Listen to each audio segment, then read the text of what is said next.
Yeah. Maybe you're hungry.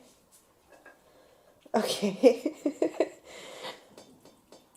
As one of these notable figures. So we have this version in Chinese, but we do have a translation as well. And that might, once again, give you a few more clues about Reuniting the grandfather.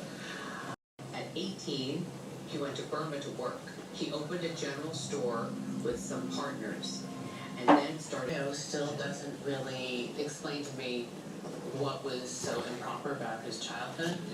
Do you have any suggestions where I can go to kind of fill in some of the blanks I still have? The sources I've found don't really shed much light on this, so you're going to have to go to the hometown. Online, here we go.